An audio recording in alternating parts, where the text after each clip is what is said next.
Kovai Vellalur housing unit அருகே இளைஞர் வெட்டி படுகொலை செய்த சம்பவம் குறித்து போலீசார் விசாரணை மேற்கொண்டு வருகின்றனர். இதுகுறித்த கூடுதல் தகவல்களை எமது செய்தியாளர் மணிகண்டன் வழங்க கேட்கலாம். மணிகண்டன், போலீசாரின் விசாரணையில் என்ன தெரிய வந்திருக்கிற விவரங்கள் என்ன? வணக்கம் ராஜலட்சுமி. தற்போது கோவை வெள்ளலூர் பகுதியில் இளைஞர் ஒருவரை வெட்டி கொன்ற சம்பவம் பரபரப்பை ஏற்படுத்தியிருக்கிறது.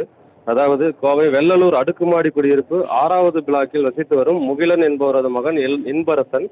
18 வயதான இவர் பிளம்பிங் வேலை செய்து வந்தார். இந்த நிலையில் இன்று மதியம் ஹவுசிங் யூனிட் பகுதியில் அவரும் நண்பர்களுடன் நின்று கொண்டிருந்தார்.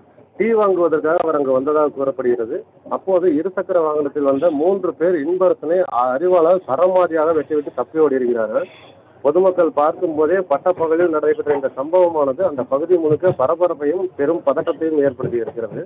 இதைத் தொடர்ந்து சம்பவ இடத்திற்கு போத்தனூர் போலீசார் அங்கு வந்தார்கள்.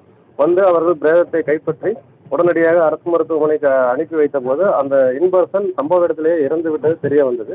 இதைத் தொடர்ந்து போத்தனூர் போலீசார் கொலை வழக்காக பதிவு செய்து வழக்கு விசாரணை மேற்கொண்டு வந்திருக்கிறார்கள். எதனால் இந்த சம்பவம் நடைபெற்றது, என்ன காரணம் என்பது போன்ற விசாரணைகள் நடைபெற்று வருகின்றன.